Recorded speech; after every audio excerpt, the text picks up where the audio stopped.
Rawls y el comunitarismo, la democracia consensual, para básicamente continuar pues lo que arrancamos la semana pasada con el republicanismo y la democracia disputatoria. Habíamos precisamente mostrado cómo el republicanismo, que recorre paralelamente al liberalismo toda la modernidad, desemboca en el siglo XX y alienta e inspira en buena parte, digamos, toda la filosofía política más contestataria y disruptiva de la segunda mitad del siglo XX hasta nuestros días. Ese republicanismo que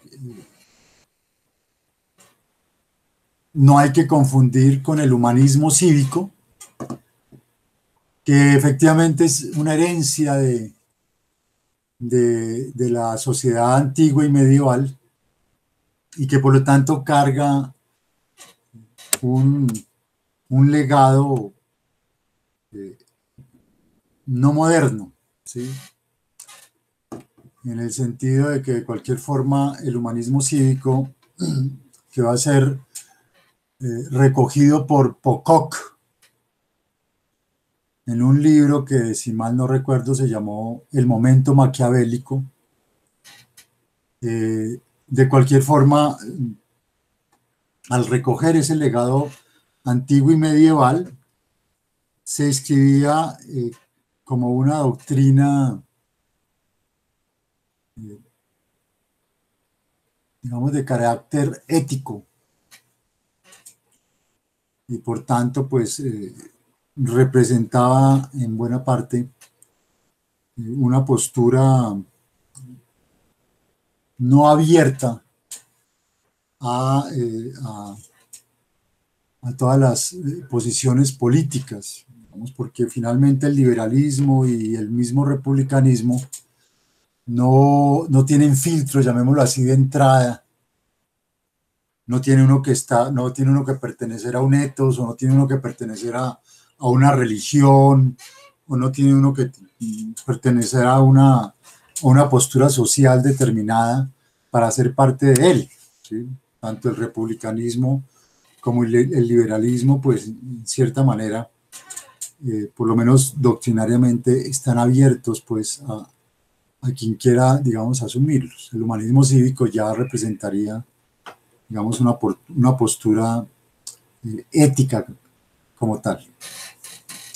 Entonces, dejando de lado el humanismo cívico, que vamos a encontrar en determinados momentos durante la modernidad igualmente, incluso en parte podremos verlo hoy en cierta manera en algunas posturas del comunitarismo. Liberalismo y republicanismo discurren paralelamente. La diferencia es que mientras el liberalismo borra la posibilidad de desobediencia legítima al derecho, ¿sí?, que de cualquier manera era una herencia del pensamiento antiguo y medieval, el republicanismo sí recoge esa bandera, la posibilidad de desobedecer al ordenamiento, la posibilidad legítima de desobedecer al ordenamiento, de enfrentarse al poderoso, como lo veíamos en la lectura, por lo menos en la lectura y además en la posición del republicanismo irlandés.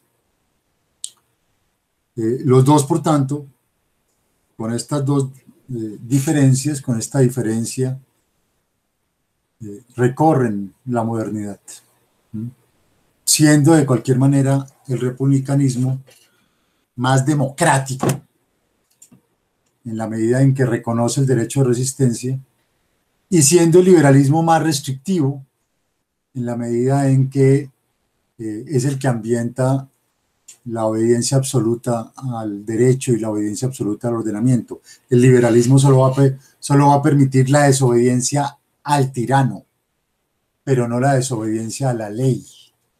mientras que el republicanismo sí va a posibilitar la desobediencia legítima a la ley.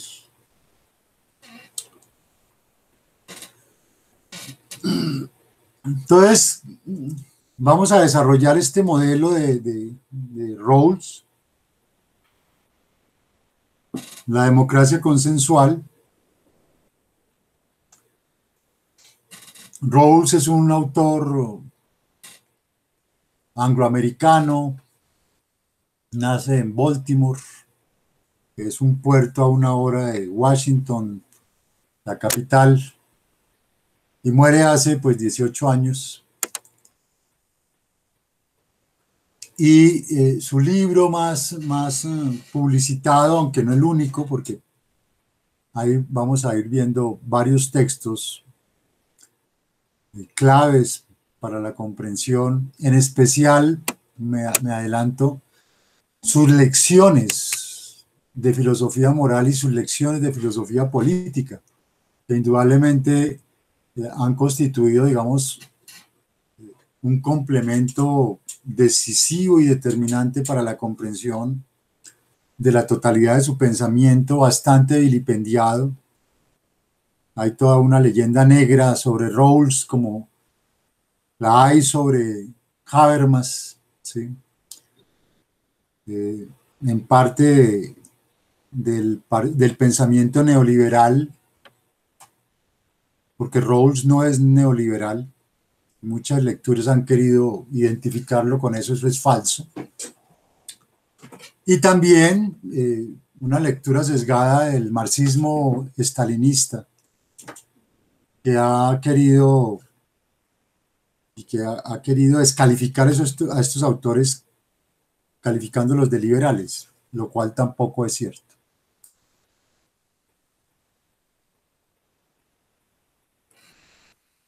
Rawls vive la crisis del 29 en Estados Unidos, que es para toda esa generación un impacto enorme. Es el derrumbe en buena parte del capitalismo liberal, del capitalismo clásico. En cierta forma fue la reinvención de un capitalismo que da origen al estado de bienestar, es decir, a un estado social de derecho. Se nos olvida que así haya sido en Estados Unidos, a veces pesan más los prejuicios a Estados Unidos, los odios a Estados Unidos, y no permite ver realmente los verdaderos contextos en los que se han producido estos autores y estas teorías. Terminamos confundiendo lo uno con lo otro, pero se nos olvida que después de la crisis del 29, el capitalismo tiene que reinventarse en los Estados Unidos. Y el Estado, ese Estado del laissez-faire, laissez-passer, ¿sí? Ese Estado liberal clásico se derrumba. ¿Sí? Y surge, pues, digamos, liderado por Franklin Delano Roosevelt, lo que se conoció como el New Deal, el nuevo pacto, el nuevo contrato social. En momentos en que el desempleo, la crisis en general social, económica, el hambre, se habían apoderado de los Estados Unidos.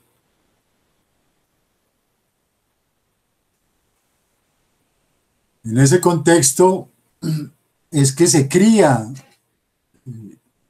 Rawls, es decir, Rawls tiene que sufrir y padecer en su propia familia las consecuencias terribles de toda la crisis del 29. Ahí encuentran ustedes el monumento a Franklin Delano Roosevelt que está en Washington.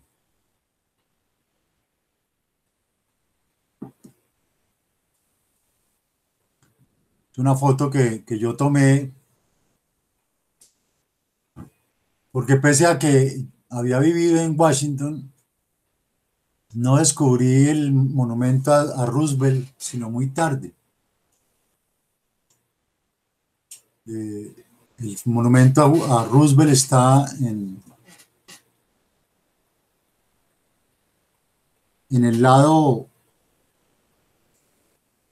en el lado que va del mall. Ahorita lo veremos más tarde, lo que se llama el mall en Washington, que es ese eje que va del Capitolio, el monumento a Washington, que es ese obelisco, y el monumento a Lincoln, la famosa piscina donde pronuncia Martin de Luther King su famoso I have a dream.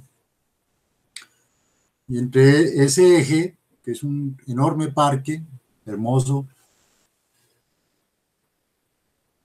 hacia el lado del río Potomac, que pasa a un kilómetro, está dos monumentos que generalmente pasan desapercibidos al turista, entre otras porque si uno tiene que visitar y tiene la oportunidad de visitar algo en Estados Unidos, el sitio ideal es Washington, D.C. y Filadelfia, donde está pues todavía pues restaurada el Congreso, donde fue el Congreso Constituyente de Filadelfia. Bueno, aquí el monumento a Franklin Delano Roosevelt es el monumento al estado de bienestar. ¿Sí? Es el monumento a uno de los momentos en los cuales, insisto, se derrumba el capitalismo liberal, ¿sí? Se derrumba el capitalismo eh, decimonónico y le toca reinventarse al Estado, un Estado que hasta ese momento se había concebido como no interventor, un Estado que no se pensaba jamás, ni política ni jurídicamente, que pudiera intervenir la economía, que pudiera intervenir la economía de mercado. Pero precisamente la situación llega a ser de tal magnitud, ¿sí? El hambre, el desempleo, la muerte, ¿sí? De tal magnitud que el capitalismo primero se vuelve económicamente keynesiano, ¿sí? Y se ve obligado, digamos, el Estado a intervenir en la economía de mercado, es Keynes, pero de otra le toca además eh, reorganizarse en todo el contexto de la sociedad.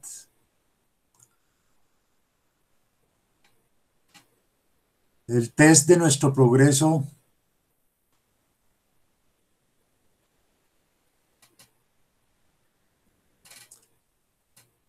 no es que nosotros aumentemos más abundancia en aquellos que ya tienen mucho,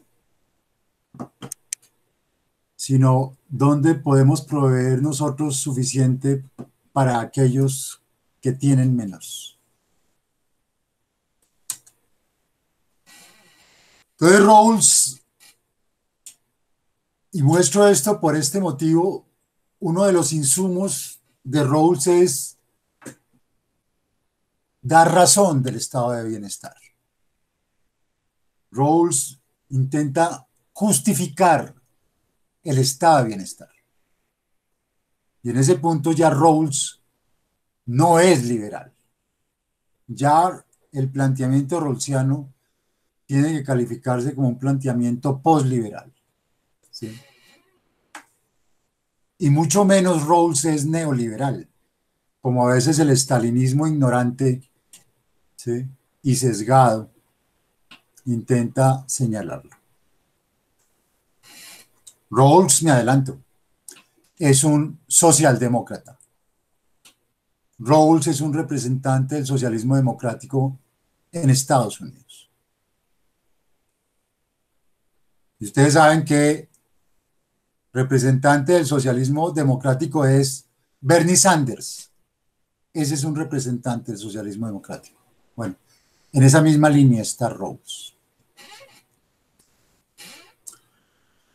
Pero además Rawls rompe con otra tradición, no solamente con la liberal clásica. Rawls rompe con el pensamiento analítico, ¿sí?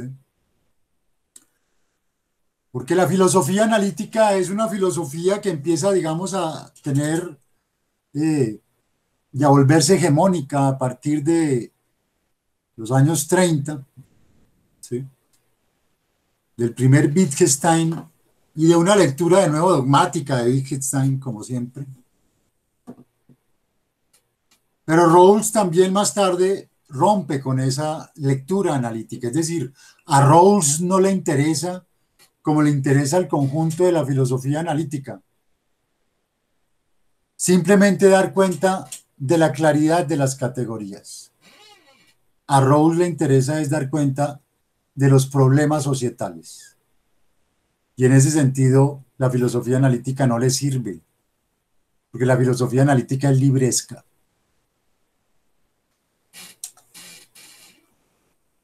Entonces, uno de los puntos también de ruptura de Rawls es precisamente con esa lectura analítica, con esa filosofía política analítica que ya empezaba a tomar fuerza y que se iba apoderando en general de la filosofía académica, no solo en Estados Unidos, sino en el mundo entero. Por eso, como lo recogen estos autores, ¿sí? Así lo dicen en el prefacio de su libro, Rawls resumía este cambio en una frase escandalosa para la época.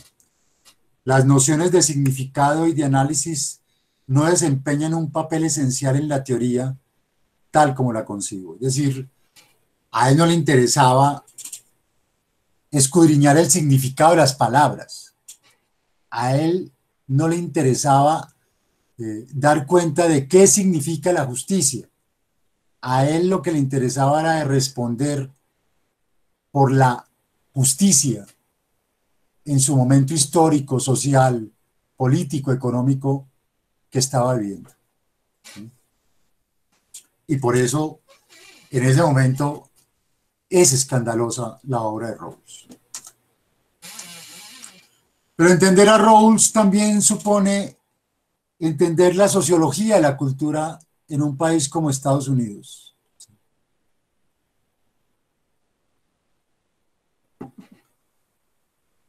La definición, digamos, de la cultura estadounidense se ha planteado desde la categoría de lo que se llama el melting pot. Es decir, dado que Estados Unidos se formó por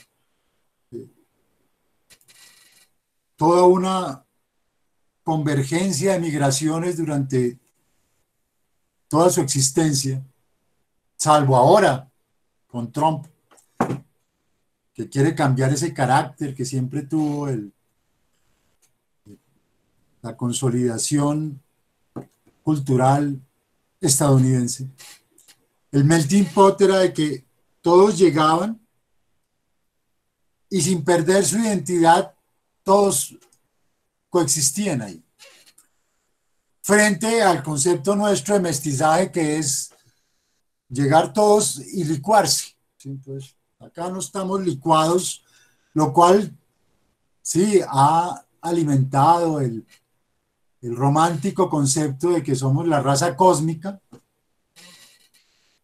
porque somos mestizos, pero ese mestizaje también ha servido para esconder las discriminaciones, para esconder las minorías discriminadas, los indígenas, los negros, las mujeres, las minorías, hoy las minorías sexuales, las minorías políticas, todo eso escondido tras el concepto de mestizaje, que como estamos todos licuados, entonces la supuesta igualdad mestiza lo que hace es esconder la desigualdad real.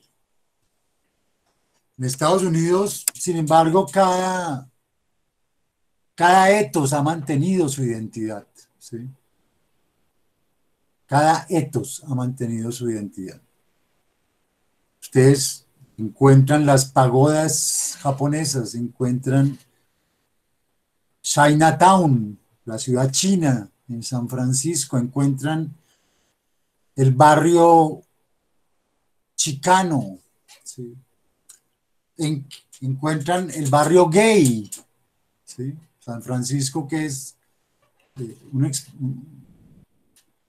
laboratorio de ese melting pot, ¿sí?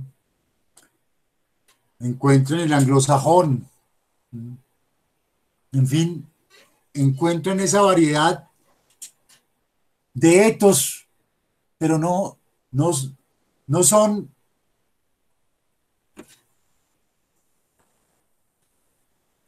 licuados, mantienen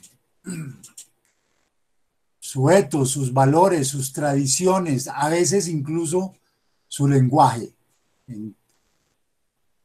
En San Francisco ustedes alcanzan a encontrar todavía de las anteriores migraciones chinas o japonesas, quienes todavía a duras penas hablan inglés, siguen comunicándose en su idioma.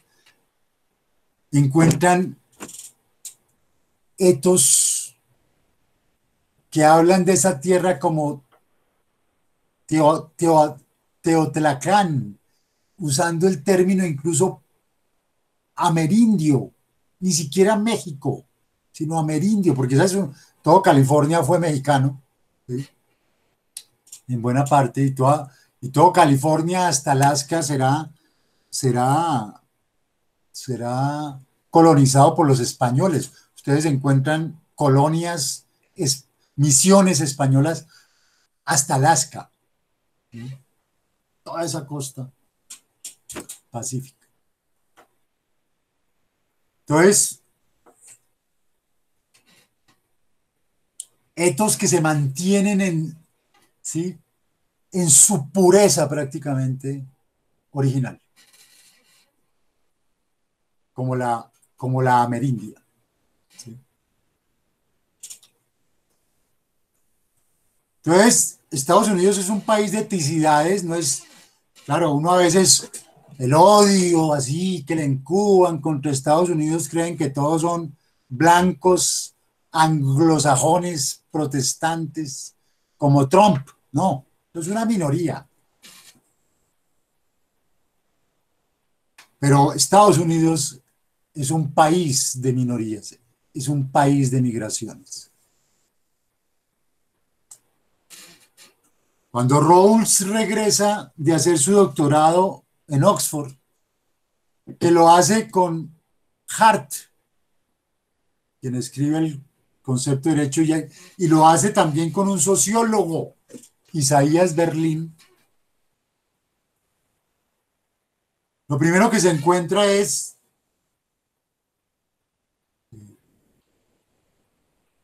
la demanda contra el Board of Education, ¿sí? La demanda contra la doctrina de segregados pero iguales,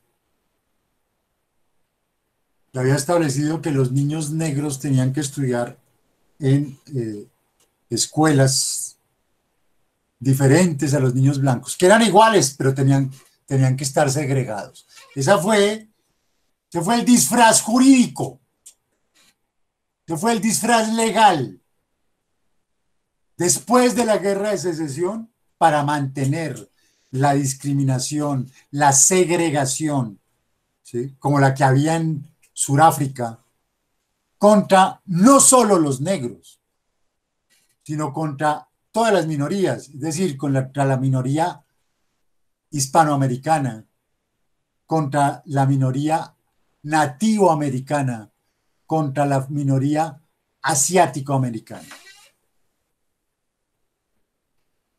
Todos esos que eran llamados despectivamente colored, de color. Entonces no crean que el movimiento por los derechos civiles son solo los afroamericanos.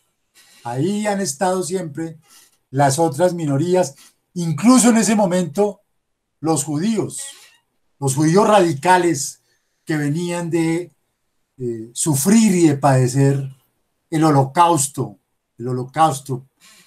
en manos de los nazis en Europa. Entonces ahí se produce la famosa, famoso hecho, no anécdota, que eso se vuelve un hecho histórico, una expresión de desobediencia civil de Rosa Parks en Montgomery County. Montgomery County, para ubicarlos a ustedes, queda a 2 horas de Atlanta. Atlanta, Georgia, que colinda con el Atlántico. ¿Sí? Montgomery County es la capital de Alabama.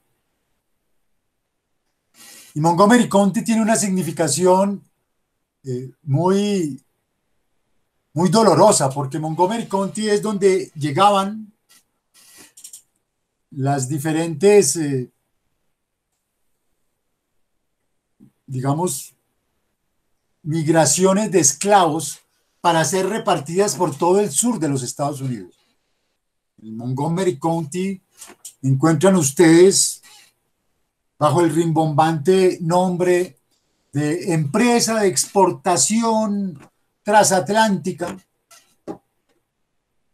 tras ese nombre se escondía en el siglo XIX simplemente la traída de esclavos y la venta de esclavos en la plaza pública ahí en Montgomery County. Y entonces ahí, en ese bus,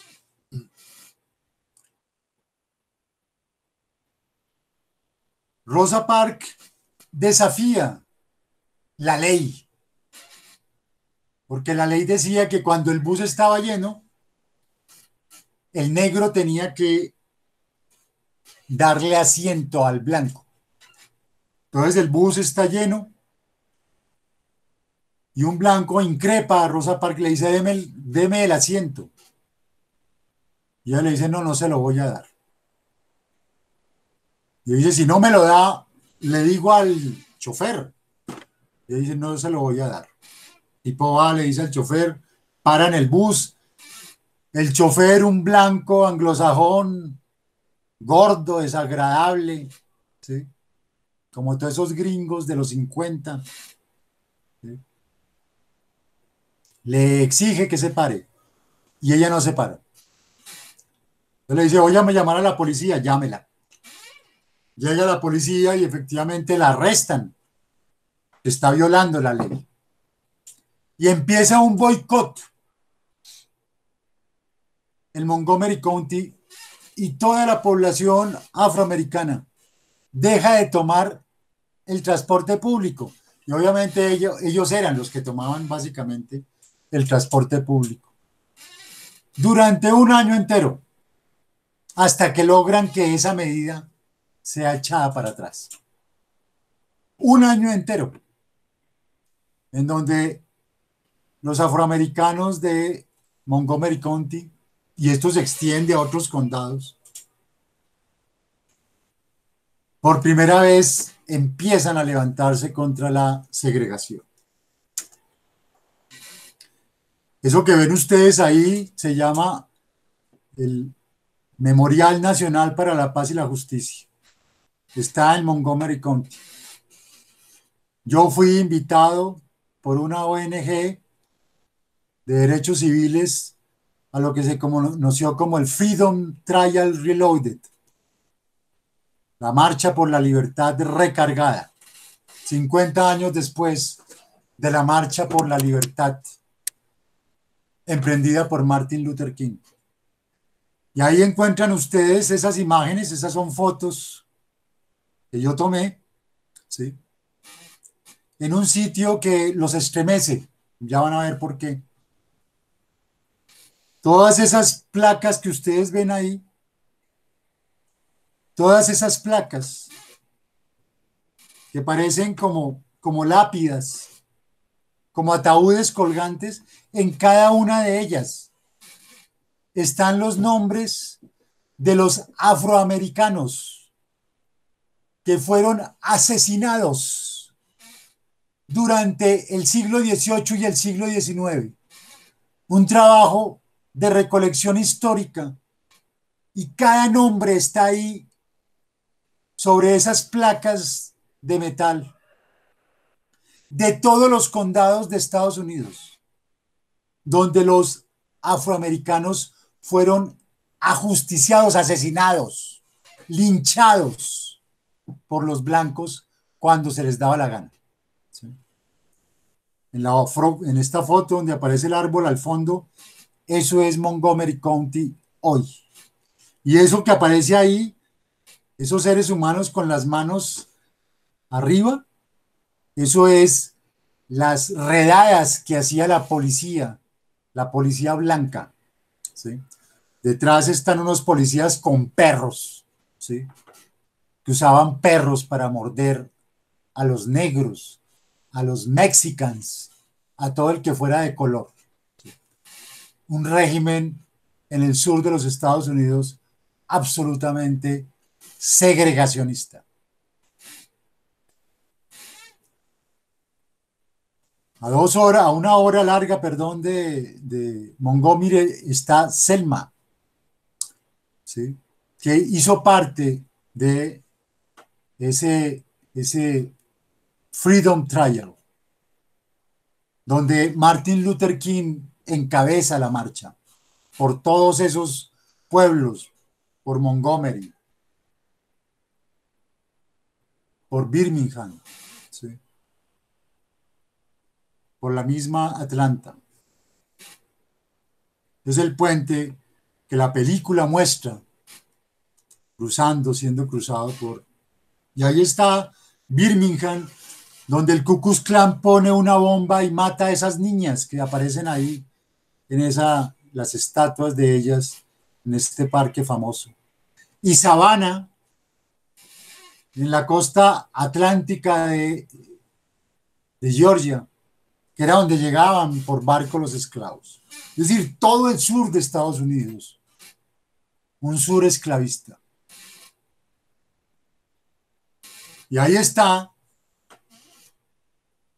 el 28 de agosto del 63, Martin Luther King, la marcha sobre Washington. Y su famoso discurso histórico, hermoso sentido. Tengo un sueño.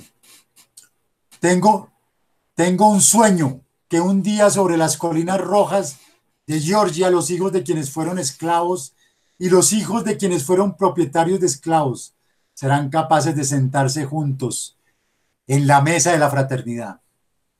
Tengo un sueño que un día incluso el estado de Mississippi, un estado sofocante por el calor de la injusticia, sofocante por el calor de la opresión, se transformará en un oasis de libertad y justicia.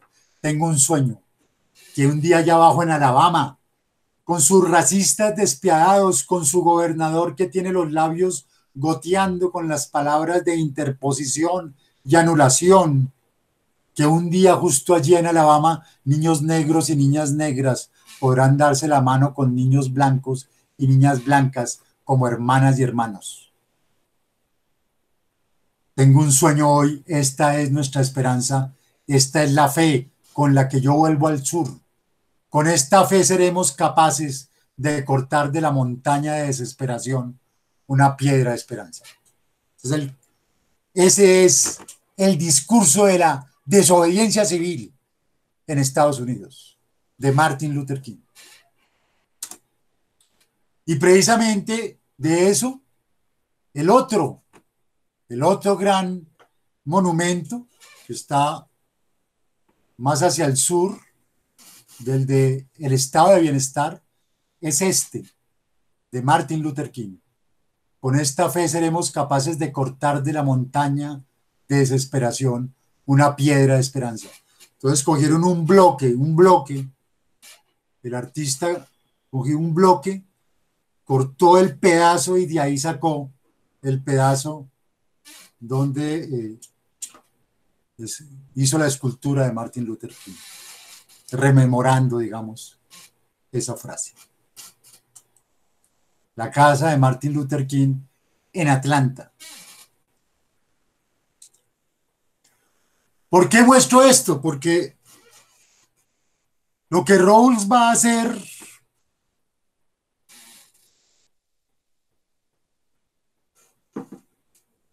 es ir a la esencia de la cuestión, al quid de la cuestión.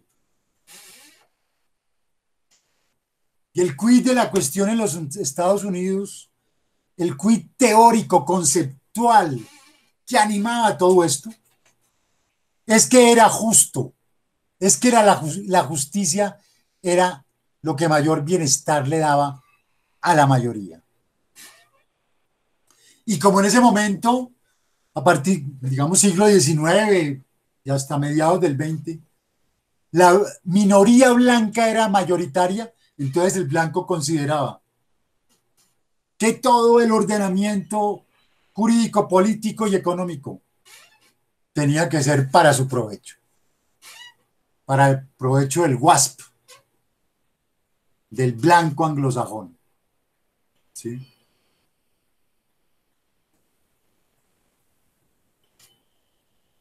Pero Rawls va a mostrar que Estados Unidos como país de eticidades, como país de migraciones, como país conformado por migraciones que habían llegado de todas partes,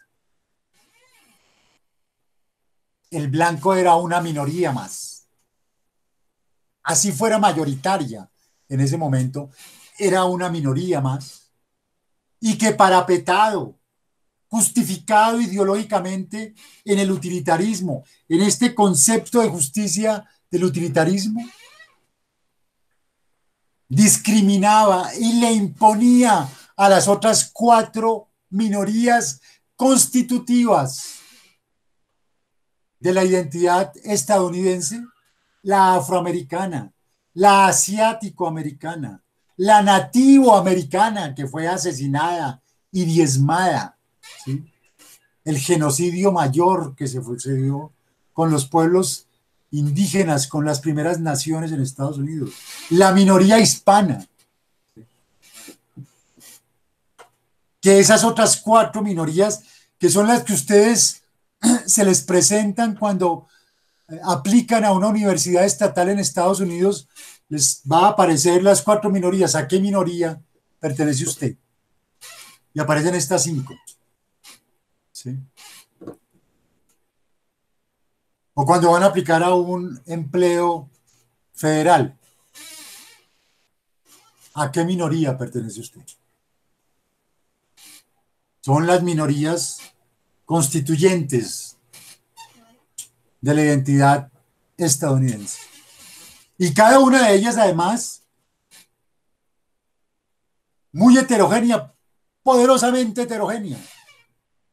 En la asiática está la japonesa, está la coreana, está la vietnamita, está la china. En la hispanoamericana está la cubana, está la mexicana, está la colombiana, está la salvadoreña, la centroamericana. ¿Sí? Cada una de ellas fracturada poderosamente.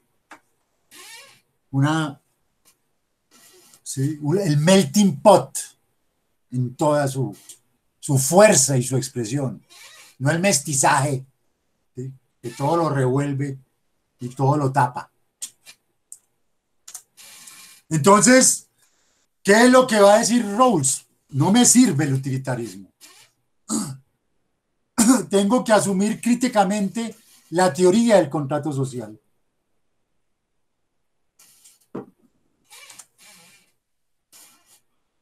pero asume la teoría del contrato social críticamente. Se da cuenta que en Locke se propicia una democracia de mayorías. Se da cuenta que en Rousseau se propicia una democracia totalitaria. ¿Sí? En la una priman las libertades individuales, en la otra priman las libertades políticas. Y toma a Kant. Pero recuerden que Kant tiene una tensión al interior de su teoría. Vallespín ha mostrado, un autor español, que Kant en últimas es un republicano madisoniano, pero es también el último liberal. Por eso les decía hace una semana que el colega en la Universidad de La Habana, el colega de la Universidad de Santiago, reivindicaba a Locke para Cuba, pero reivindicaba el Locke republicano. Bueno, porque hay una tensión en el liberalismo de la modernidad temprana entre liberalismo y republicanismo. Está ahí esa tensión. Y la recoge de alguna manera Kant. Entonces Kant, cuando plantea el contractus originarius, en buena parte está siendo republicano. El contractus originarius es ¿para qué? Es para superar el estado de naturaleza legal que representa el Código Civil, que representa el derecho privado. Donde hay derecho privado, dice Kant, hay estado de naturaleza. El Código Civil no es ninguna, es la regulación del estado de naturaleza, pero no es la superación del estado de naturaleza. Y hoy, en tiempos del neoliberalismo, sí que es cierto eso. El neoliberalismo es feliz con el Código Civil. El Código Civil está en su ambiente con el neoliberalismo. Los privatistas están en su ambiente con el neoliberalismo, porque es la economía de mercado, regulada jurídicamente. Entonces coge a Kant, Rawls coge a Kant, pero en esa vena republicana. Obviamente se le va a filtrar también la antropología liberal. Ya veremos después cómo Rawls, por eso, abjura de Kant. Porque a raíz de eso es que le van a decir acá a Rawls que usted es un liberal. Pero realmente lo que está haciendo Rawls es ahí tomar el contractus originarius, que había sido una propuesta del Rousseau republicano, y que la retoma Kant. Porque el contractus originarius es el que fundamenta el derecho público para poder regular los conflictos del derecho privado. Entonces, por eso la polisemia del término liberal. ¿Sí? Hay un liberalismo político, que es la tolerancia y el pluralismo, los principios de la modernidad. Hay un liberalismo filosófico, que en parte también recoge Kant, que es la reivindicación del individuo, de las libertades individuales. Hay un liberalismo social que se empieza a formular desde el siglo XIX con Stuart Mill y básicamente. Hay un liberalismo económico que es el sustento del neoliberalismo actual. Y en Estados Unidos, óiganlo bien, en Estados Unidos está el término liberal. Y el liberal es un término peyorativo. Los términos más peyorativos en el contexto político de Estados Unidos son dos. Uno es liberal y el otro es comunista. Ya el com no existe. Ya el COM, en cierta manera, desapareció después de la caída del muro de Berlín. Ahora, el liberal representa al defensor del estado de bienestar, al defensor de la intervención del Estado en la economía, al defensor de las minorías discriminadas. Eso es lo que en Estados Unidos llaman liberal. Cuando usted le dice liberal, es un término para descalificarlo políticamente. Bueno, Rawls es un liberal en ese sentido. Bernie Sanders es un liberal.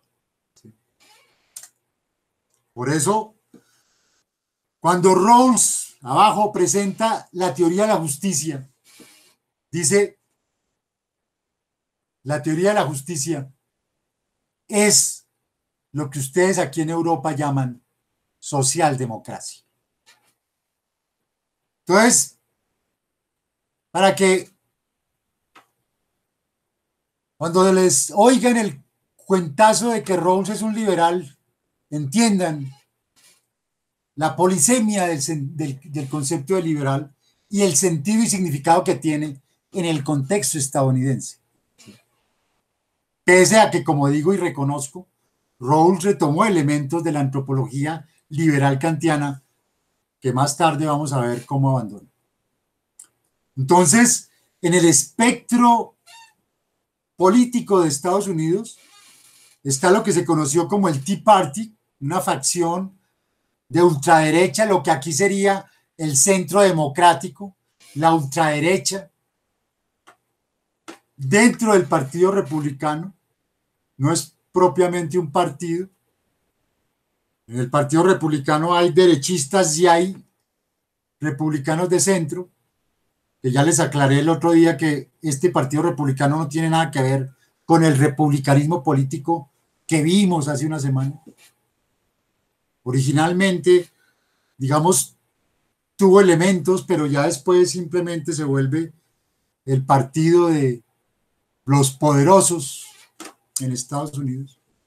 El Partido Demócrata, que tiene figuras de centro y tiene figuras de izquierda, y están muy pocos, entre ellos hoy Bernie Sanders, los liberals, los socialdemócratas.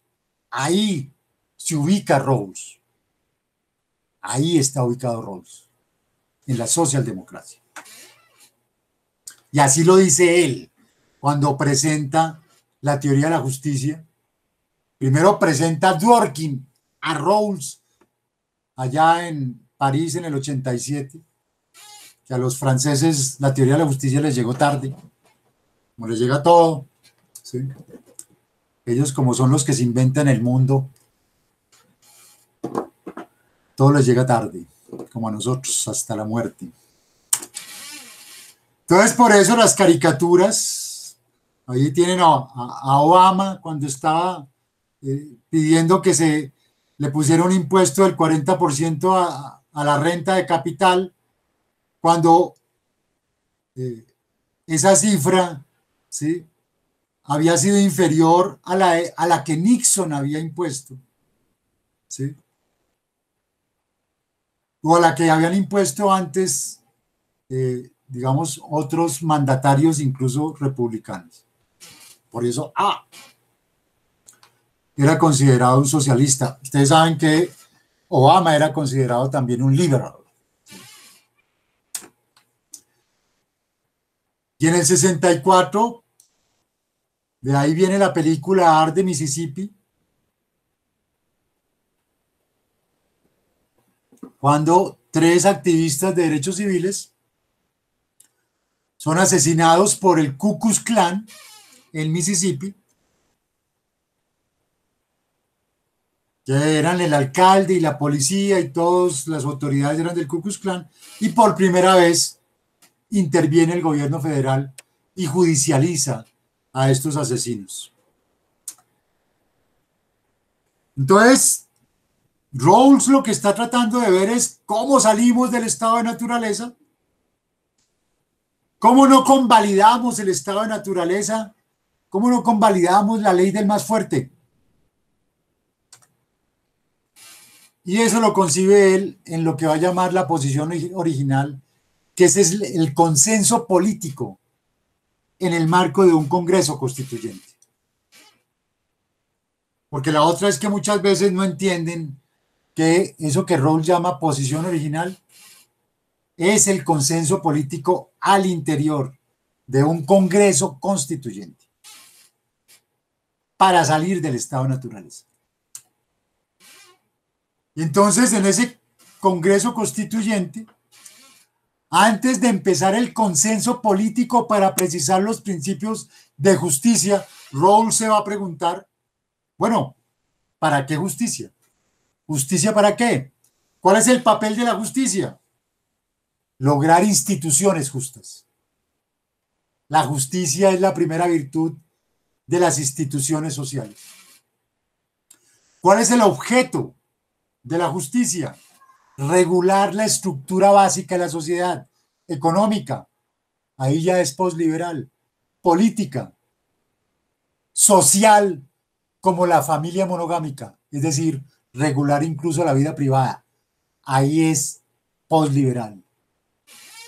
El liberalismo no acepta la regulación de la vida privada. La idea es un tipo de justicia consensual, una construcción consensual de la justicia. Y la finalidad es lograr una sociedad bien ordenada. Porque otro de las perlas que van a encontrar de muchos profesores es que van a decir, ay, es que Rawls parte de una sociedad bien ordenada. No, si Rawls está viendo una sociedad mal ordenada, una sociedad discriminante, una sociedad que no está regulada por principios de justicia consensuales, una sociedad que está regulada por unos principios de justicia de la mayoría blanca, que es una minoría más. Entonces ahí la posición original es un constructo contrafáctico de consensualización, donde se trata de lograr un consenso de mínimos, no un acuerdo de máximos. Cuando las mayorías imponen su acuerdo, es de máximos, en los términos en que la mayoría se le da la gana.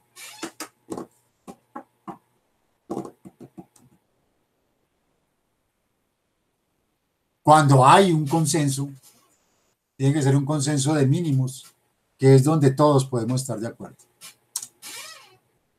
Que fue básicamente la pretensión de la Constitución del 91. Entonces esa posición original, pues Rawls lo que está tratando es de recoger esta noción republicana de consenso de Kant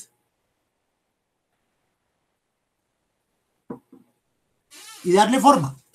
Entonces, está constituida por personas libres e iguales, estamos en un Congreso Constituyente, vamos a formular unas condiciones mínimas de la justicia, universalidad,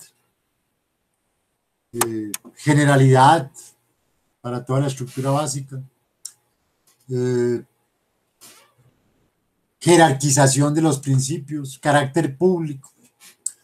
Vamos a fijar unas condiciones deliberativas, como decir un procedimiento de deliberación. Introduce el velo de ignorancia, que es básicamente para decirle al blanco, mire, imagínese que usted naciera negro, imagínese que usted no sabe quién va a ser y se pone a pensar en principios de justicia para favorecer a los blancos y usted es tan de malas que después nace negro. O consigue unos principios de justicia para favorecer solo a los hombres por encima de las mujeres y usted tan de malas después nace mujer. O doblemente de malas y nace negro y mujer. ¿Sí? Entonces, hombre, piense que la lotería natural no puede definir la justicia. Que uno no puede llegar al mundo y por el color de piel entre otras. Pretender que entonces de esa manera usted se va a poder repartir la justicia. Se va a poder repartir la justicia y ahí viene la siguiente, como bienes sociales primarios. Los bienes sociales, ¿qué se va a repartir? Los bienes sociales primarios. ¿Cómo repartimos los bienes sociales primarios? No los podemos repartir porque seamos blancos, o porque seamos más fuertes, o porque seamos más hermosos, o porque seamos más inteligentes. ¿Sí? Fíjense ustedes acá nomás en los medios de comunicación. ¿Quiénes entran a los medios de comunicación? Las del casting. ¿Sí?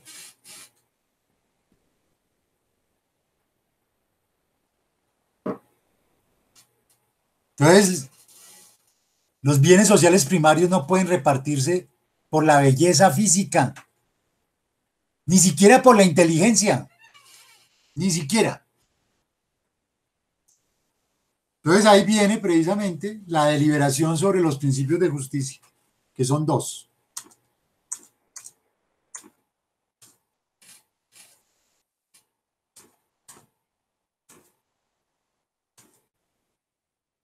Iguales libertades para todos,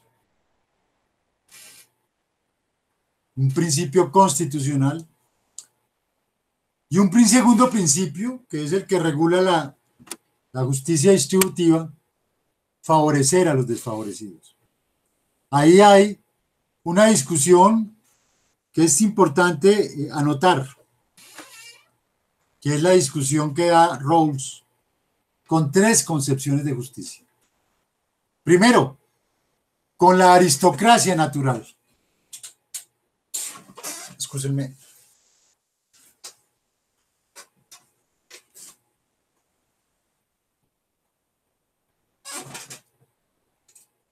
Primero con la aristocracia natural.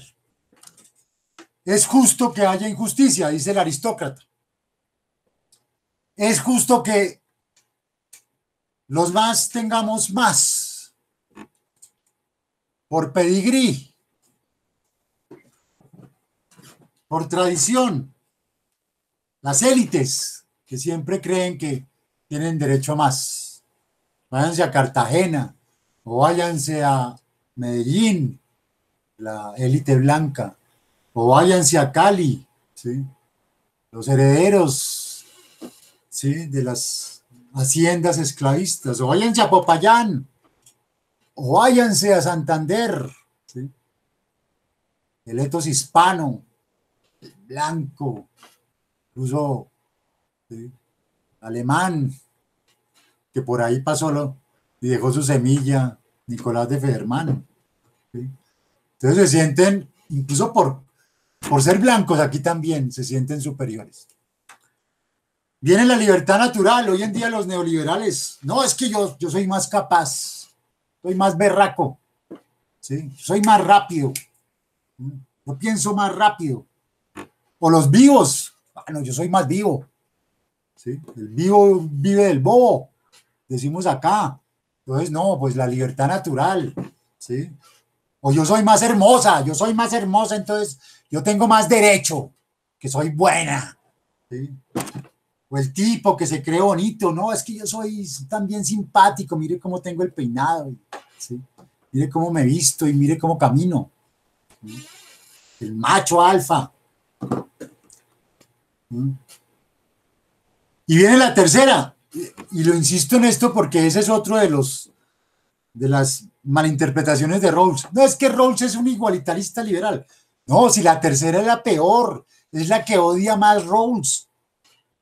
Porque la igualdad liberal, que es el examen de admisión a la Universidad Nacional, la igualdad liberal mimetiza a los otros dos. Mimetiza al que tiene más capacidades. Mimetiza al que ha tenido más privilegios. Dice, no, miren, todos vamos a presentar el mismo examen, con los mismos tiempos, ¿sí? Mentiras. Esa igualdad liberal es la peor, es la más hipócrita. ese procedimiento supuestamente formal, ¿sí? Es el peor, porque mimetiza la diferencia, mimetiza las diferencias, oculta las diferencias. Entonces, frente a todos los tres, Rawls establece favorecer a los desfavorecidos.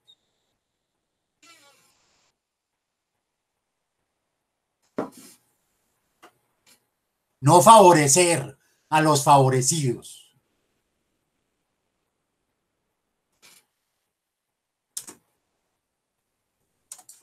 La segunda parte, Rawls desarrolla la parte que llama las instituciones, los dos mecanismos de defensa de los principios de justicia y por ende de la Constitución, porque estos principios, lo vemos en filosofía del derecho, se convierten en instancia de corrección del derecho, en instancia de corrección de la legalidad. Pero Rawls no pone el énfasis ahí. Rawls pone el énfasis es en la sociedad. El problema de los, digámosle ese problema a los abogados, después Dworkin y Alexi lo van a desarrollar dentro del derecho. A Rawls le interesa es cómo la sociedad se defiende frente a las leguleyadas, cómo la sociedad se defiende frente a las leyes, porque la segregación siempre se consigna en leyes. La discriminación siempre termina convalidándose en leyes. Siempre saldrá el burócrata a decir, pero es que aquí está escrito, como salió el criminal de guerra nazi, pero es que aquí estaba escrito. Yo actué legalmente, yo actué en derecho. Rawls concibe la objeción de conciencia y la desobediencia civil, hace esa distinción analítica en términos, digamos, teóricos, conceptuales, para diferenciar la objeción de conciencia y desobediencia civil. Dworkin más tarde va a mostrar que el objetor de conciencia es un desobediente civil y el desobediente civil un objetor de conciencia, como fue en la práctica Martin Luther King. El punto es que los dos son mecanismos contra las leyes de las mayorías legislativas que rompen el consenso. Entonces lo que está Rawls concibiendo es reeditando otra vez, reinventando, reconfigurando la desobediencia civil contra las leyes y recuperando la tradición de desobediencia civil radical norteamericana, republicana. Si la ley es injusta, un hombre no solamente tiene el derecho de desobedecerla, sino que tiene la obligación de hacerlo. O sea, la radicalidad kantiana del imperativo categórico. Que más tarde, en el siglo XIX, con la desobediencia civil de Trudeau, ante todo se va a concebir cuando se violenta el segundo principio de justicia. Rawls va a hacer la distinción de que la objeción de conciencia, que también es una expresión de desobediencia civil, se aplica cuando se viola el primer principio y que cuando se viola el segundo principio, favorecer al desfavorecido, ¿sí? Es una conjugación de varias minorías, aplica es el segundo, la desobediencia civil como tal. Entonces, desobediencia civil, cuando se viola el segundo principio de favorecer al desfavorecido. Objeción de conciencia, que es también desobediencia civil, cuando se viola el primer principio, iguales libertades para todos. Retoma en parte la resistencia no violenta de Gandhi, ¿sí? Pero va más allá. Recoge el sentido contestatario. Ahí les muestro el puente de Selma.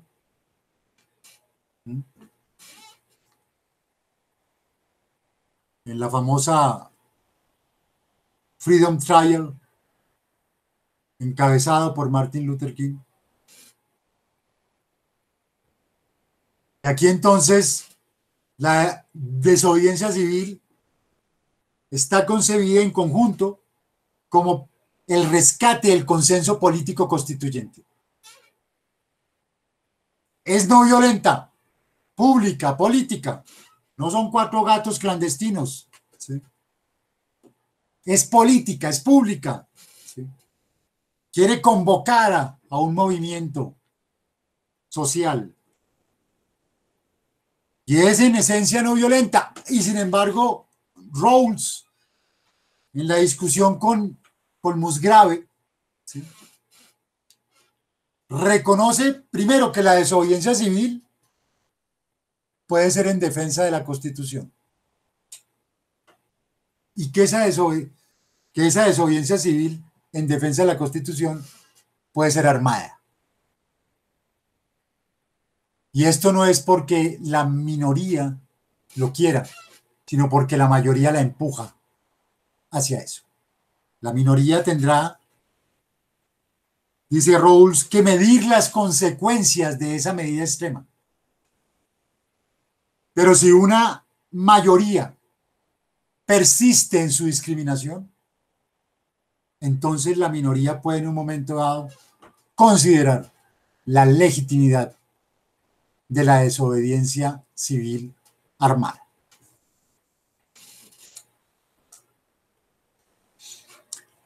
Por eso en la tipología del derecho de resistencia de Malen, ustedes van a encontrar que esa resistencia se bifurca en dos grandes ramas.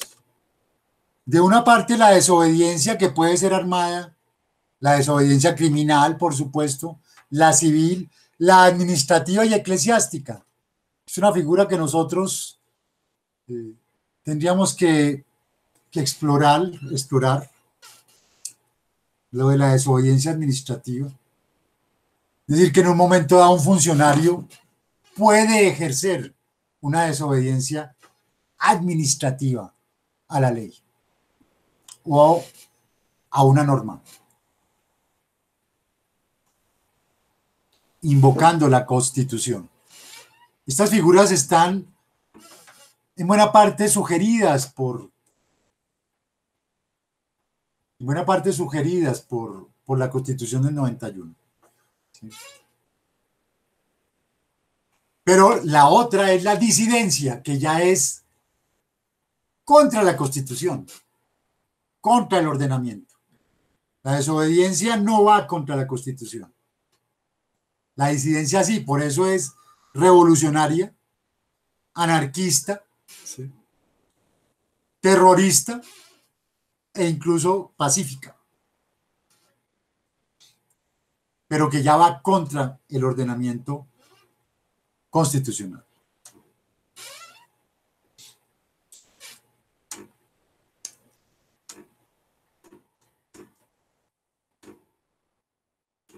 En la tercera parte, Rawls introduce la figura del equilibrio reflexivo,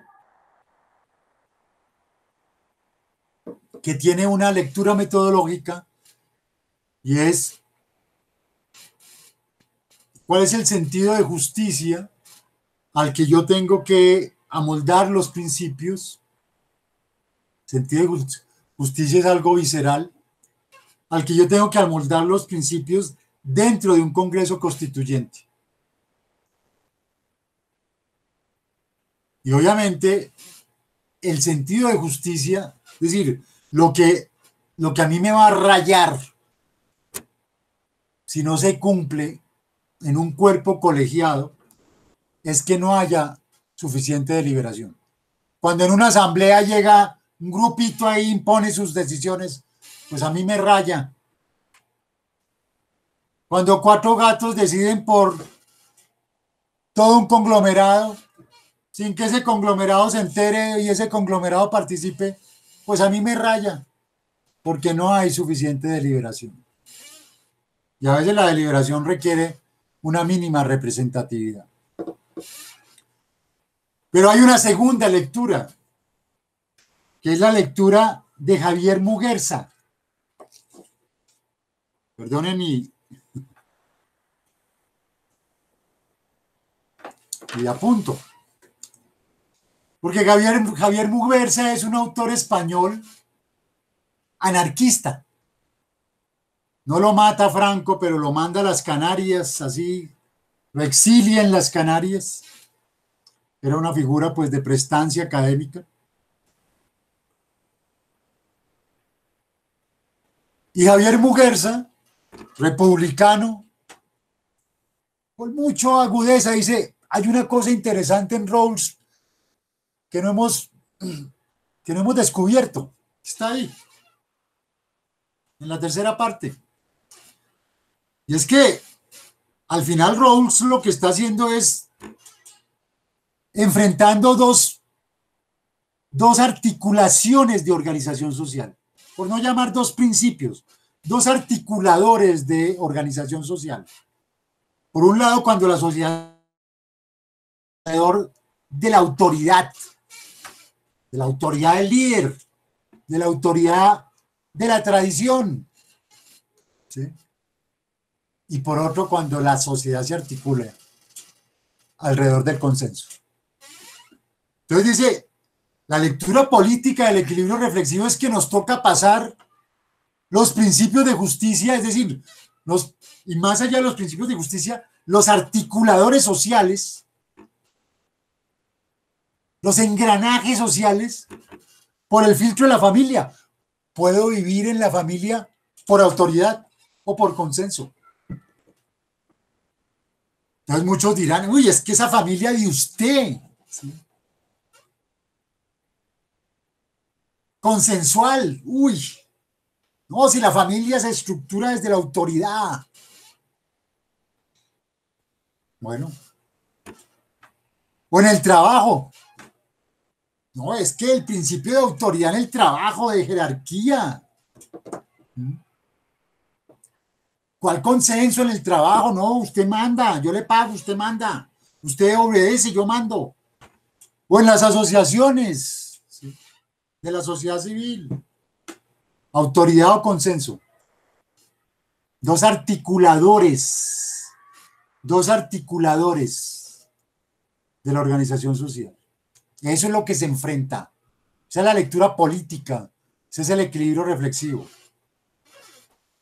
Y entonces solo ahí es cuando yo, si me doy cuenta que no puedo vivir con el consenso, que solamente puedo vivir por la autoridad como articulador social, entonces digo, no, yo no acepto esto. O yo lo acepto. Yo quiero vivir por consenso.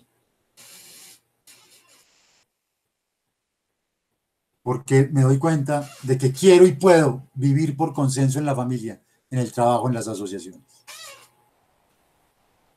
Entonces solamente ahí es que yo puedo saber si acepto la Constitución y sus principios, o si me margino, o si es necesario comenzar un nuevo pacto.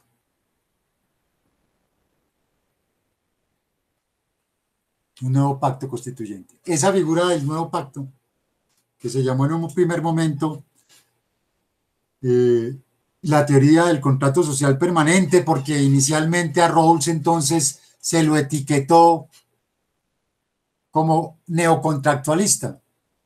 Ya les mostré que Rawls estaba tomando eso de una manera crítica simplemente para confrontar el utilitarismo, pero tampoco se queda en el contractualismo, ¿sí?, porque era un socialdemócrata, ¿sí?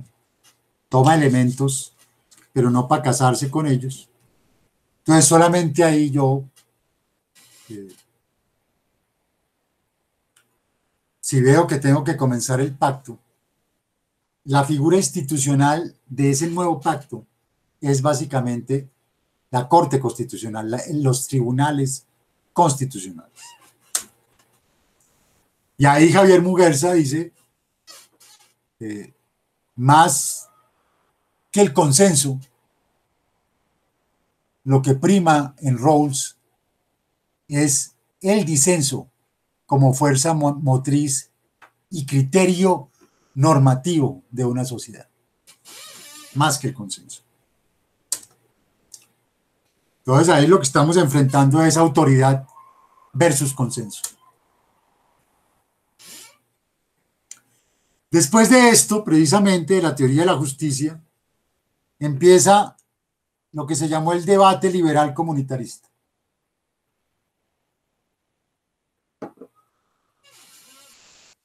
Entonces ahí saltan primero los neoliberales, el neoliberalismo filosófico de Nozick y Buchanan, que ya vimos cuando vimos la teoría de sistemas, Luhmann, y el neoliberalismo. Vimos cómo Nozick y Buchanan contra Rawls buscan es reivindicar el estado de naturaleza regulado jurídicamente. El estado de naturaleza regulado jurídicamente. Ya no es el estado de naturaleza no regulado jurídicamente como en el siglo XVI-XVII, acumulación primitiva de capital, sino es el estado de naturaleza regulado jurídicamente. Neoliberalismo. Eso es en los 70, en el 75 se dan los dos libros de Nozick y Buchanan. Pero a partir de los 80 empieza a consolidarse la crítica comunitarista de McIntyre, Sandel, Walser y Taylor. McIntyre va a hacer la crítica no a Rawls directamente, sino a todo a lo que él llama el liberalismo, porque para McIntyre todo lo que se pliegue a Kant es liberal. Entonces muestra que el gran problema de la modernidad es lo que él llama la inconmensurabilidad del discurso moral, que básicamente provino por el planteamiento kantiano de querernos regular por principios y dejar de regularnos por virtudes, por valores, por etos, de pretender regularnos por la justicia procedimental, en lugar de regularnos por la justicia como virtud. Entonces, vuelve, descarta toda esa propuesta kantiana ilustrada y reivindica la comunidad y sus tradiciones y sus virtudes. Es decir, sus modelos ejemplarizantes de vida buena, sus pautas de conducta propias frente a unos principios universales. Y muestra que el liberalismo tiene un tipo de justicia, una justicia procedimental, y que esa justicia procedimental se opone a la justicia virtuosa de otras tradiciones en el mundo, de la tradición india, de la tradición china, ¿sí?, del Islam, y en Occidente incluso a tradiciones que también han sido discriminadas. La tradición franciscana, por ejemplo, en el catolicismo. La tradición escocesa frente a la inglesa en Inglaterra. ¿Sí? Ahí ya se empieza a incubar la crítica en general a todo el liberalismo.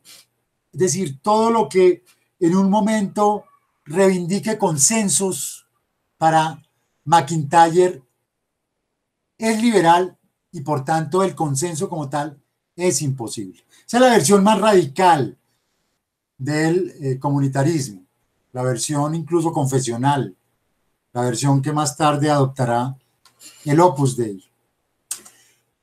Pero va a haber otros comunitaristas también radicales, pero no tan extremos.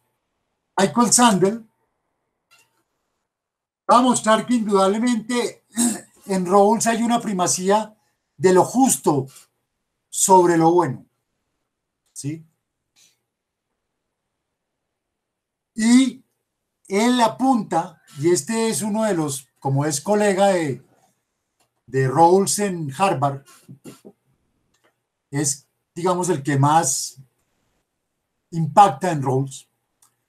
Él es el que le muestra que Rawls ha recogido elementos de la antropología liberal kantiana, particularmente esta noción de agente libre e igual en la posición original.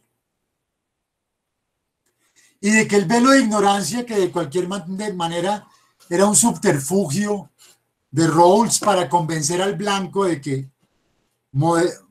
morigerara sus posiciones extremas, que tratara de comprender que una sociedad no se puede regir por la lotería natural del color de piel, que ese velo de ignorancia castigaba la cultura, castigaba las razas, perdón, castigaba las razas y que indirectamente castigaba a las minorías. Y obviamente como comunitarista confronta el principio de diferencia. Fíjense que el principio de diferencia lo atacan los neoliberales porque no le reconoce sus capacidades, su fuerza, ¿sí? Sus externalidades. Y tampoco le gusta a los comunitaristas porque no reconoce los méritos. En eso coinciden comunitaristas y neoliberales, en su ataque al principio de diferencia, que recuerden es favorecer al desfavorecido. Viene después la que para mí es la crítica más prospectiva a Rawls, ¿sí? Que muestra precisamente una lectura comunitarista, un diálogo con el comunitarismo. Walser toma es los bienes sociales primarios de Rawls y dice, mire, esos bienes sociales primarios son realmente muy limitados. Me echo un poco para atrás. Los bienes sociales primarios son las libertades básicas, la libertad de movimiento y libre ocupación, los cargos y posiciones, renta y riqueza y bases sociales del autorrespeto. Dice, Walser dice, esos bienes sociales primarios son muy restringidos. Esos bienes sociales primarios serían la expresión de una sociedad hegemónica, no de una sociedad heterogénea. Entonces esos bienes sociales primarios no sirven. No son los bienes sociales que una sociedad realmente multicultural va a repartir. Necesitamos un listado abierto de bienes sociales primarios. Pasar de una concepción hegemónica liberal, por no decir que urbana, que son unos bienes sociales demasiado citadinos, ¿sí? A unos bienes sociales que den cuenta de una sociedad compleja, lo que llama Michael Walser la igualdad compleja. Y entonces en esos bienes sociales primarios él dice, tenemos que poner el poder político, la protección social, el tiempo del ocio, la gracia para los creyentes, la gracia divina, la educación, los trabajos serviles, los cargos abiertos, el reconocimiento, en fin. Tenemos que poner muchos más bienes sociales en ese listado. Y esta es una de las críticas, reitero, digamos, más consensuales a Rawls del comunitarismo. Viene finalmente Charles Taylor, ¿sí? Que indudablemente ataca la noción de individuo, de agente individual que la teoría de la justicia había tomado de la teoría de la elección racional Rawls después lo reconoce y ¿sí? Por eso vamos a ver su giro. Muestra, recogiendo a Hegel, que es imposible deslindar individuo y cultura. Uno siempre está inmerso en un ethos, uno siempre es parte de una cultura, uno vehiculiza esa cultura, ¿sí? No hay individuo abstracto. Los mismos liberales son expresión de un ethos liberal, no hay individuo liberal. Los bienes sociales se definen desde una tradición cultural, ¿sí? Es lo que McIntyre había hablado, de que toda tradición tiene una racionalidad práctica, ¿sí? Y esa racionalidad práctica define sus bienes culturales, define los bienes sociales que considera relevantes. Y que indudablemente el velo de ignorancia tapa la cultura. Claro, todos reconocen que Rawls acude a ello, es como, digamos, un subterfugio, una entelequia en el marco de la discusión en la posición original, que es contrafáctica, para convencer al blanco de que él no tiene garantías de no sufrir una posición, una situación personal límite como la que pueden haber sufrido las otras minorías. Entonces, que es de su propio interés flexibilizar su postura.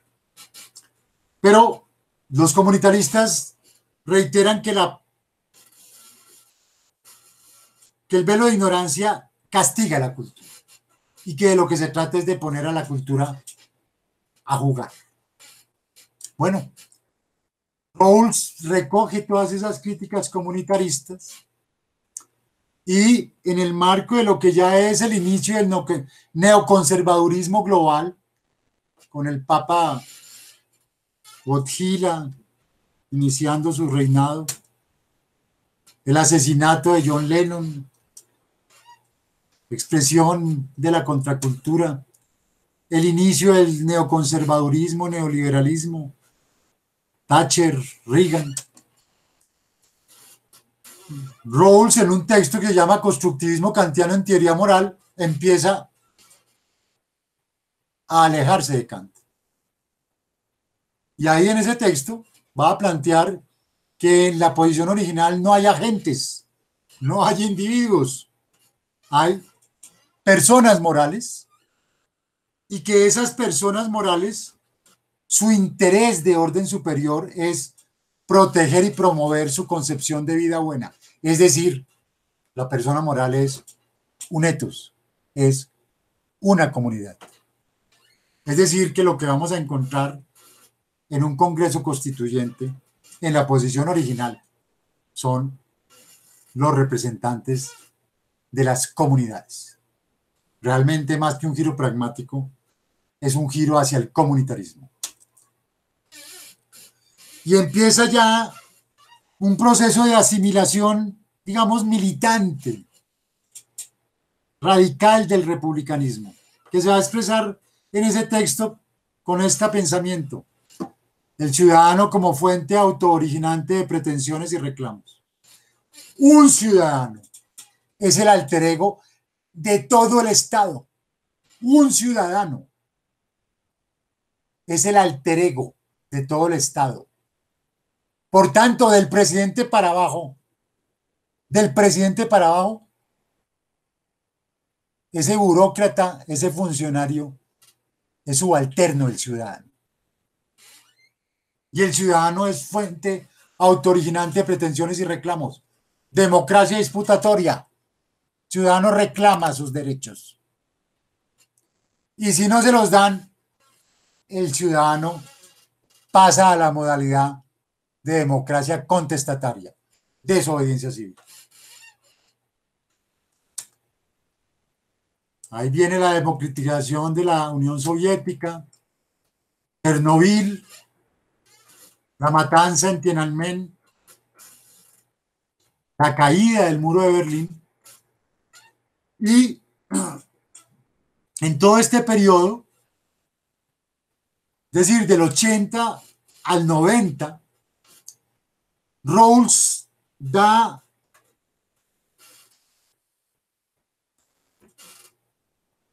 toda una serie de giros. Primero, los comunitaristas le habían dicho su concepción de justicia como equidad es metafísica, porque en últimas está defendiendo la antropología liberal. Le había dicho, en parte, McIntyre, le había dicho directamente Sandel, le había también de alguna manera repetido Taylor. Eso es metafísico. Eso no es imparcial, porque la justicia como equidad se la llamaba justicia como imparcialidad. Eso no es imparcial, eso es metafísico. Entonces, ahí hay un texto que con los años ha cobrado enorme importancia. Justicia como equidad política, no metafísica. Ahí hay un giro en lo que se llama el concepto de persona. La persona moral es una persona política. El concepto de persona en Rawls transita de ese agente, de ese individuo que indudablemente tenía ecos del liberalismo a el concepto político de persona.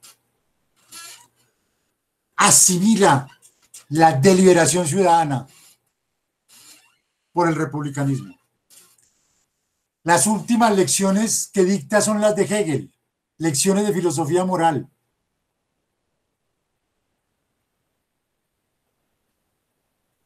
Pone en toda su extensión y proyección la crítica al liberalismo 1, al liberalismo kantiano.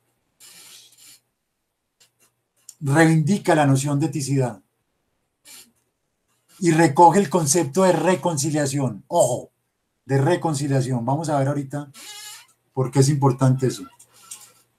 Las últimas lecciones de filosofía política son Marx.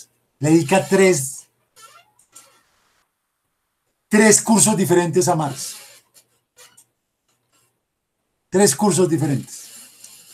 Recoge toda la discusión europea y angloamericana sobre si en Marx hay una concepción de justicia. Su conclusión: en el marxismo hay una concepción de justicia. El capitalismo es injusto. Marx no solamente pelea con el capitalismo y contra el capitalismo porque el capitalismo sea una formación económico-social que no permite el desarrollo de las fuerzas productivas. Marx pelea contra el capitalismo, Rawls pelea contra el capitalismo, ¿sí? Perdón, Marx pelea contra el capitalismo en la lectura de Rawls porque el capitalismo es injusto. Es un sistema injusto. Y la reivindicación que hace Rawls de Marx y del comunismo de Marx es que el comunismo en últimas es una planificación democrática donde todas las minorías, todas las formas de vida, todas las etnicidades pueden participar. Ese es el comunismo de Marx, según Rawls. E incorpora 2 conceptos que son las grandes patologías del joven Marx y del Marx maduro: la enajenación, la alienación, que ya la vimos en la escuela de Frankfurt, y la ideología. En el capitalismo, sus principales, digamos, pecados, sus principales debilidades, sus principales patologías y defectos es la enajenación de las instituciones y la ideología que distorsiona la verdad. Recuerden la primera frase de la teoría de la justicia. La justicia es la primera virtud de las instituciones sociales, ¿sí? Y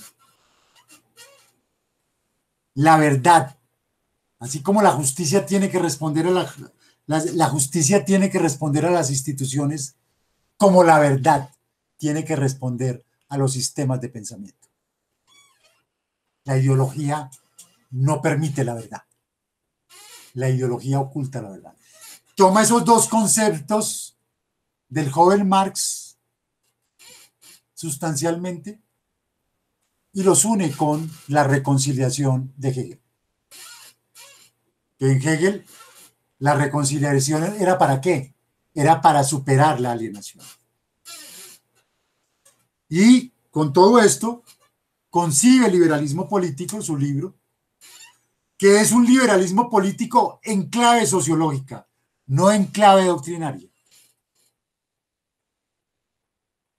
Lo que está tratando acá de decir Rawls es, en el sentido más radical del liberalismo político, es que en una sociedad hoy en día no puede haber mayorías hegemónicas que mandan.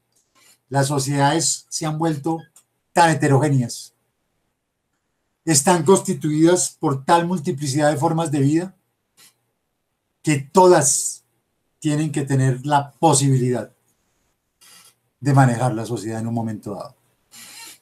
Son sociedades liberal políticas. ¿Sí?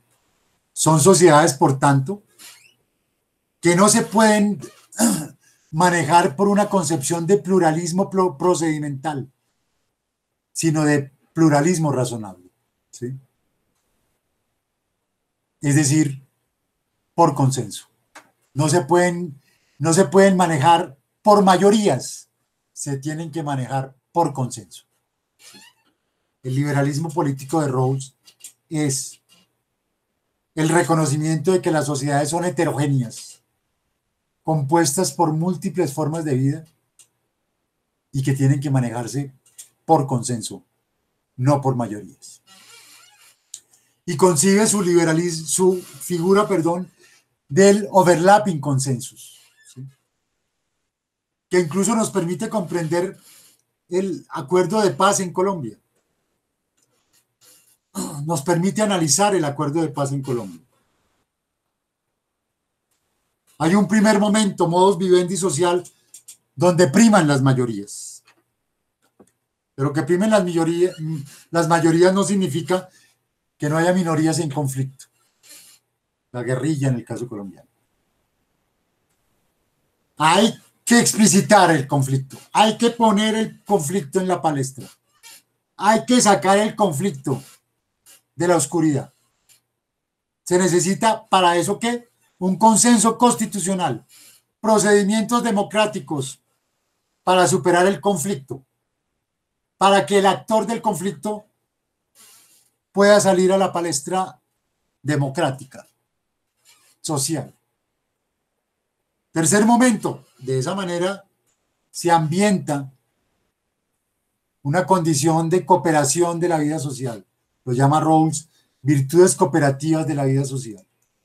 Espíritu de compromiso, reciprocidad, razonabilidad. El actor del conflicto, como han dicho acá, se pone el leverfit, se pone el traje civil, deja las armas, dialoga, consensúa. Las FARC en este momento. Cuarto momento, consenso entrecruzado. Entonces aquí sí, no solamente entre los actores del conflicto, entre el actor del conflicto y el Estado, sino entre toda la sociedad, hay un consenso societal para definir una concepción política de justicia que determine el marco constitucional y los términos de la cultura política a partir de ese momento. Este ya es un acuerdo de toda la sociedad, no solamente de los actores del conflicto. Ahí es donde Rawls opone el liberalismo político consensual al liberalismo procedimental de mayorías. Eso es lo que llama Rawls un Estado constitucional. una democracia constitucional, una democracia deliberativa. Y lo último que escribe Rawls, ¿cuál es el papel de la filosofía política? Es lo último.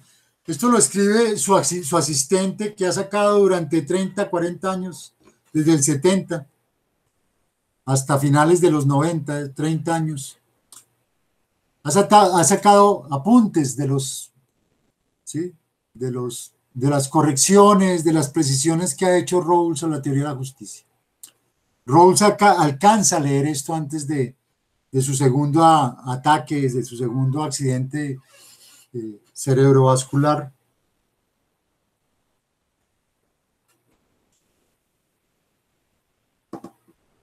Alcanza a leerlo y a probarlo, y es lo que se publica con el título en español de Justicia como Equidad, una reformulación de Editorial Paidós.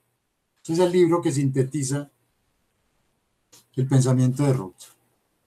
Dice, ¿para qué la filosofía política? Primero, para definir los términos del conflicto político.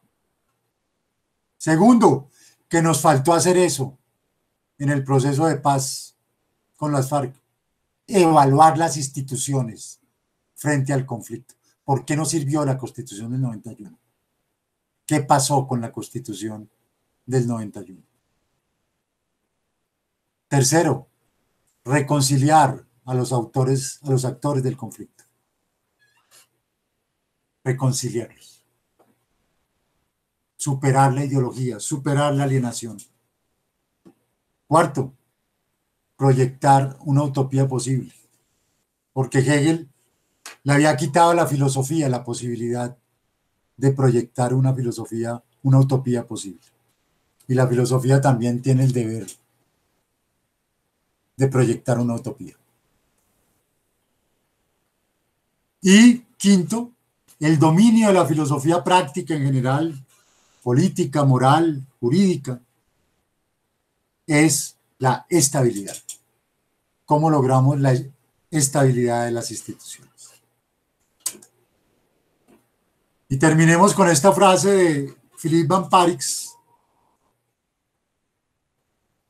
un poco contra los rawlsólatras y contra los stalinistas. ¿El pensamiento de izquierda de nuestro tiempo será rawlsiano o no será?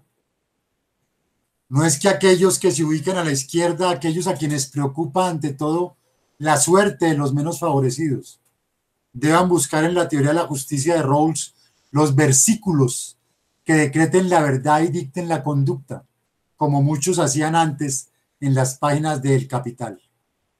Un pensamiento rawlsiano no es en absoluto un pensamiento rawlsólatra.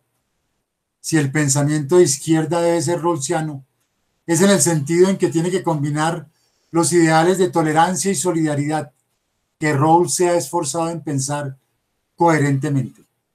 Con Rawls, pero también contra Rawls, es que se debe construir el pensamiento de izquierda de nuestro tiempo. Concepto de lo político, consenso. Concepción de democracia, democracia consensual, constitucional. Poder constituyente, razón pública, es decir, razón deliberativa.